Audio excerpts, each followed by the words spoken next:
Funnel Builders, Mike here. Let's see how this sounds when I'm driving my car, and I've got my new Rode Video Micro working. Today I want to talk to you about energy levels throughout your day. Have you ever felt like you're super lethargic and you don't want to get anything done, and you've had a massive crash, maybe after lunchtime, or maybe you are super lethargic in the day and you're not entirely sure why that is, and you hate doing things and you find it really difficult to motivate yourself? Or another really common one is when you are super lethargic in the morning and it just takes you a while to get ramped up, but around kind of mid-morning, midday, you're raring to go.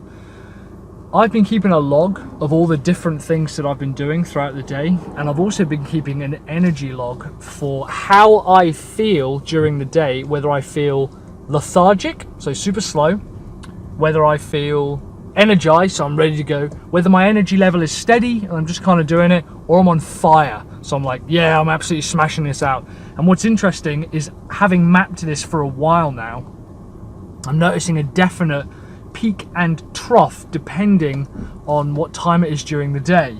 It also seems to correlate with what time I get up. The earlier I get up, the earlier I will experience that drop. Or so I thought. Actually, now that I think about it, maybe it is around the same time. And I don't know whether it's because it's after lunch and that lady's car door is open.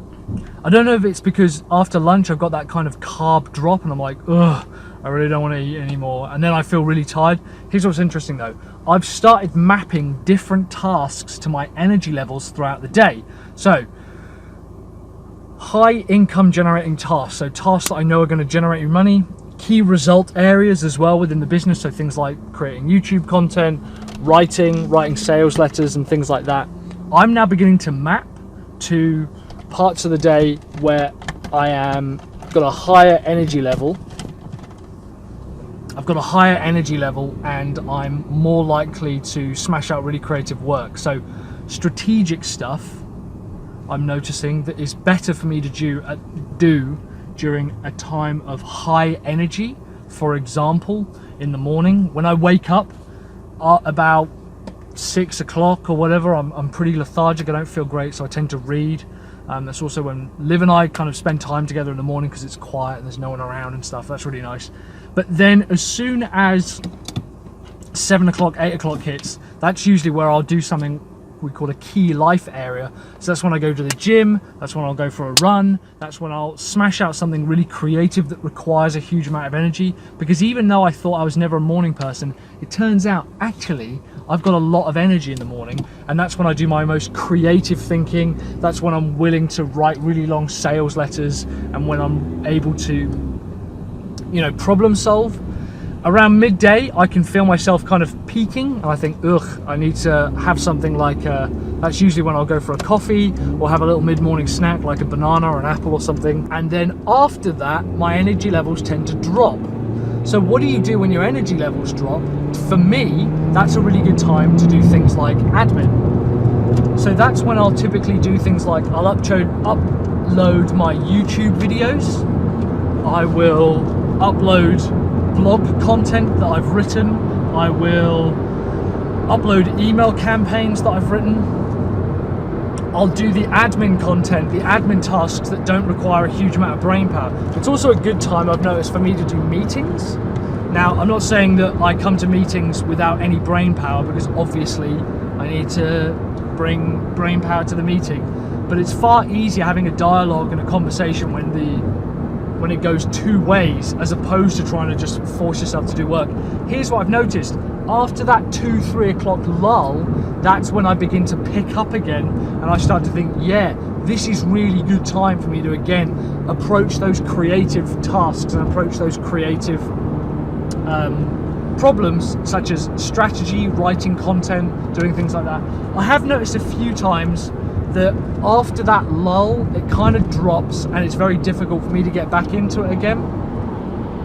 So I don't know if that's a diet thing. I'm tempted to try and kind of hack my body a little bit and start looking at things like doing exercise around that point, because I've noticed that after I've done exercise, I'm more likely to feel like I can do something creative, and Liv reckons that's quite a well-known phenomenon. It's how we sort of have endorphins rush through our body after we've done something, after we've done exercise, and after we've done that exercise we're kind of more willing to do creative topics, and it's easier for us to actually do those kinds of creative tasks, which is very interesting to me.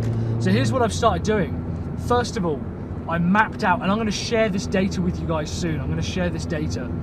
I map out all of the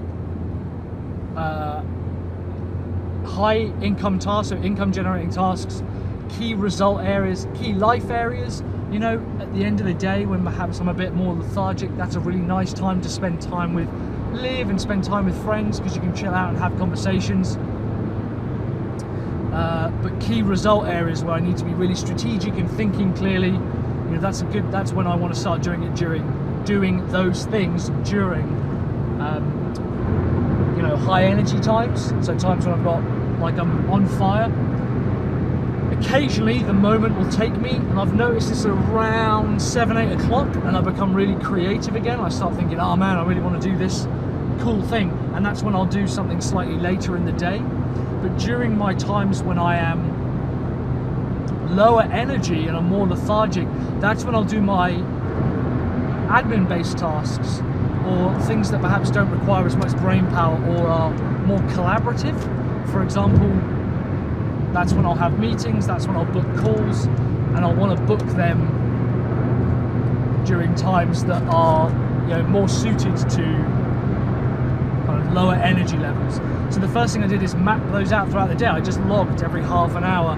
I said, how do I feel now? Pretty energetic. How do I feel now? Pretty energetic. How do I feel now? So let's just have a look at it. 9 o'clock, yeah, pretty energetic. 10 o'clock, really energetic. 11 o'clock, really energetic. 12 o'clock, steady, but I can feel myself beginning to drop. Cool, now's the time to have a little pick-me-up. 1 o'clock, pretty good. Have lunch. I'll take an hour for lunch, half an hour minimum, and I'll make sure that I, you know, give myself something decent to eat. 2, 3 o'clock begins to drop a little bit, and then begins to pick itself up again after sort of 5 o'clock. And I think that's because your body has less food in you, because it's kind of eaten, and it doesn't require any more sustenance. So that would be my advice. If you ever feel lethargic during the day, map that and see if it happens at the same time every single day. You might find that you have natural low energy points during the day, and that could be in the morning, could be in the afternoon, the evening, midday, whenever. It doesn't matter when, but rather than feeling guilty about, oh my god, I'm super lethargic now, I just want to sit on the couch and watch TV, or even take a nap, that's the time that you should do it. When you have those low energy dips, that's the time you should do it. But just start by mapping your energy levels throughout the day and think to yourself, is this a time when I am more energetic, less energetic? And start working in tasks like working on your business during those high energy times when you're willing to put more in and you're more creative and you're in a better headspace, as opposed to afterwards when you think, you know what, I've got this really high energy demanding task, but because you're feeling really lethargic, it seems harder to do. And that's when I like to do things like uploading content, admin based work that frankly doesn't require a huge amount of thought. And it's also changed my perception on what is and isn't a high energy task.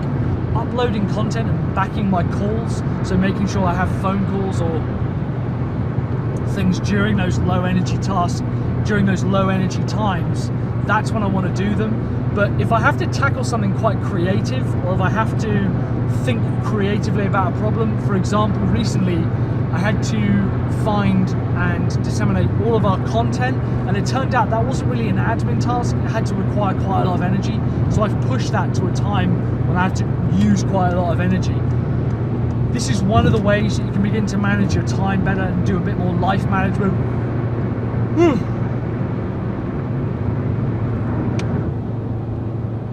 This technique I've been learning more and more from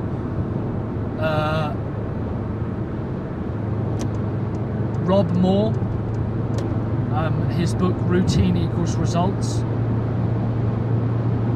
and I'd be interested to see if you guys have read that. In the meantime, thanks very much for watching. Let me know when you're really lethargic during the day, or if you have really high energy levels at another point. When's your high energy time? When's your low energy time?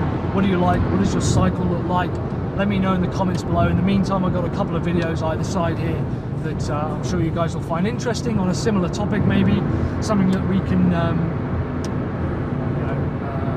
basically keep you engaged with. I'm Mike from sellyourservice.co.uk, and yeah, keep building those funnels.